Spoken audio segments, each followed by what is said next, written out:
Olá! Se você chegou até aqui, é porque você já ouviu falar alguma vez na vida que quem trabalha com PJ paga pouquíssimo de imposto, não é mesmo? Tem um fundo de verdade nisso, mas a gente não pode esquecer de um pequeno detalhe, que não é tão pequeno assim, que faz total diferença nos resultados finais. E hoje eu vou te apresentar todas essas informações com números reais para você entender todo esse cenário e poder planejar a sua vida daqui para frente. Vem comigo e acompanhe esse vídeo. E se você não me conhece, eu me chamo Luan Tavares, sou sócio aqui da CIS Contabilidade Online, uma contabilidade online que atende mais de 1.500 empreendedores de todo o Brasil. E aqui a gente trata sobre assuntos relacionados a finanças, contabilidade e pessoal que trabalha como PJ. Vou começar já pelo esse detalhe, que é a questão da apuração dos impostos e como elas funcionam, tá? A primeira delas é você escolher de forma correta a atividade que você vai colocar na sua empresa. Por exemplo, a maioria das empresas, quando estão começando, principalmente no modelo PJ, elas têm um hall de serviços possíveis que a pessoa pode executar. Então, a escolha do serviço, determinar qual o serviço que você vai realizar na sua empresa, ela é essencial para um devido planejamento de impostos.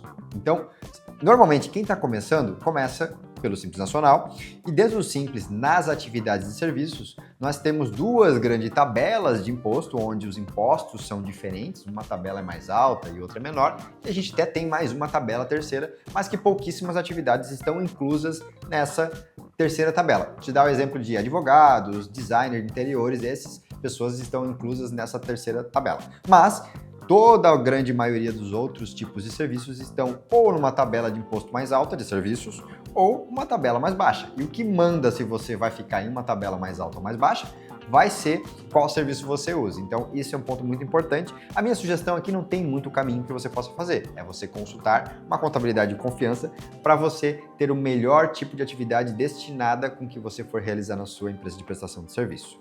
Tem outro detalhe que ele é muito, mas muito importante. Então, vamos lá. Vamos supor que você vai prestar serviço relacionado à consultoria. Independente de qual tipo de consultoria você for realizar, a atividade de consultoria ela está no anexo 5º do Simples Nacional. E esse anexo 5º, falando de valores, você começa a pagar os impostos em 15,5% sobre o seu faturamento. Então vamos a uma hipótese, você vai emitir uma nota fiscal de R$10.000 naquele determinado mês para um determinado cliente. Sobre esses R$10.000, você vai pagar 15,5%, que equivale a R$1.550 de impostos. E aí, o valor líquido que você vai receber, né? Você vai receber os seus 10 mil, vai pagar o imposto, vai sobrar líquido a diferença desse valor.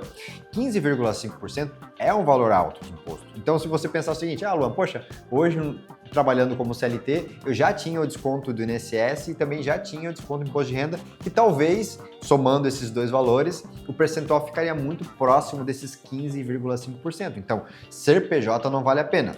Calma, não é verdade. Por quê? Porque a gente tem possibilidade de sair desse pagamento de 15,5% e passar a pagar a partir de 6%. E esse é o detalhe muito importante. Então, são dois alicerces que você tem que pensar quando você for abrir sua empresa. Primeiro, qual tipo de atividade você vai colocar de serviço?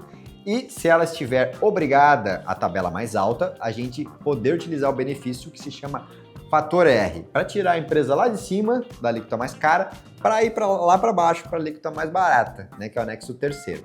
Qual que é a conta aqui? Você, como sócio da empresa, você precisa declarar para o governo um valor de salário, que para quando você é um CNPJ, não é o salário CLT, é o salário que se chama Prolabore, proveniente da sua atividade de trabalho dentro da sua empresa.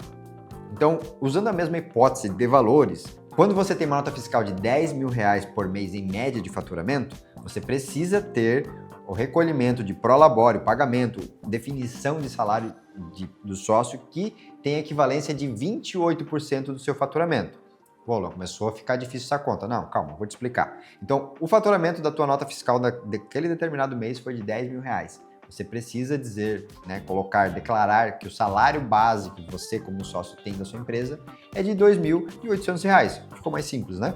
Sobre R$2.800, o que você vai pagar? Você vai pagar o INSS, que para CNPJ é fixo de 11%, E você vai pagar, quando for o caso, dependendo do valor ali, nesse caso de 2.800 você vai pagar o imposto de renda, mas é isso, você vai pagar INSS e imposto de renda sobre R$ 2.800, não sobre os 10 mil de faturamento. Então isso é um ponto muito importante. Quando você declara que você recebe a título de prolabore da sua empresa R$ 2.800, você vai pagar o INSS sobre R$ 2.800 e você vai pagar o imposto de renda sobre R$ 2.800. Logo, aquele valor da nota fiscal de R$ 10 mil, ao invés de você pagar aqueles 15,5%, que era R$ 1.550, você passa a pagar apenas 6%. Então você cai aquele valor de imposto de R$ 1.550 para apenas R$ 600.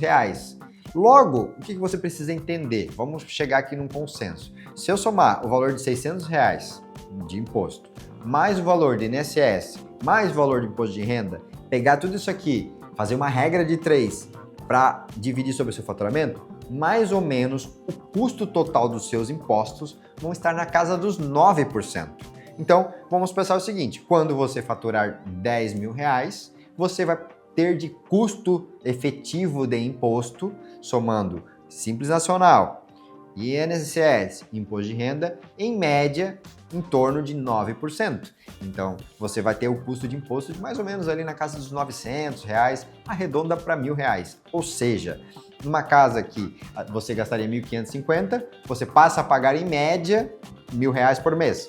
Logo, você está economizando R$ 500, R$ 550 por mês, que isso equivale aí a mais de R$ 6 mil de economia em um ano de trabalho como um PJ, comparando se você não usar o benefício do fator R, tá certo? Então esse é um detalhe muito importante, muitas pessoas não sabem, abrem um CNPJ, faz atividade de consultoria, coloca atividade de consultoria e aí esquece de definir o prolabore, não recolhe o prolabore, não declara, não tem a possibilidade de ganhar esse bônus, saindo da tabela mais alta para mais baixa, e aí acaba gastando mais do que necessário. Então, se você está pensando em ir para PJ, por modelo PJ, já entre de uma forma inteligente, já entenda exatamente quais são os ramos de atividades possíveis para sua área de atuação, como indexar a sua atividade da melhor forma possível.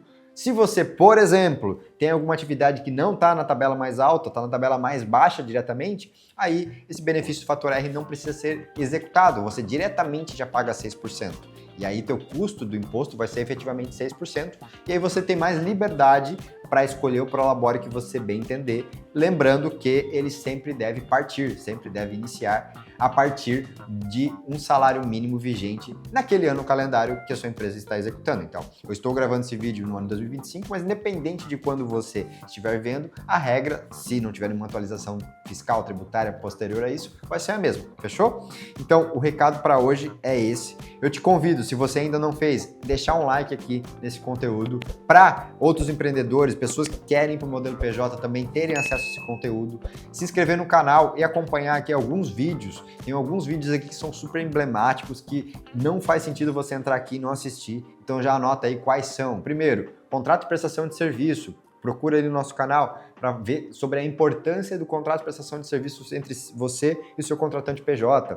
Também sobre os benefícios, né? Quais são os pontos positivos, quais são os pontos negativos de trabalhar como PJ. Porque a gente tem benefícios relacionados a finanças, dinheiro como PJ, mas também tem outras coisas que não são benefícios que no modelo CLT são mais vantajosos. Então, é muito mais relacionado ao seu perfil de trabalho do que só dinheiro. Outro ponto, outro vídeo que você não pode deixar de assistir é o vídeo que fala comparando entre ser um PJ e ser CLT. Então é PJ versus CLT. Todos esses vídeos estão aqui no canal. Só você rolar um pouquinho a barra para baixo, você já vai achar. E tendo esses vídeos que são os principais, você já consegue ter uma visão macro, ter um planejamento muito bacana. Se ainda assim você quiser mais ajuda, o telefone do meu time está aqui disponível para você chamar, clicar ali, conversar na descrição do vídeo aqui embaixo. Você clica ali, já vai direcionar diretamente para o meu time. A galera vai te dar um atendimento especial, fala que veio do YouTube e a gente vai evoluindo todos juntos, fechou? Não se esquece de se inscrever aqui no canal. Eu te vejo aqui no próximo vídeo. Um forte abraço e até a próxima.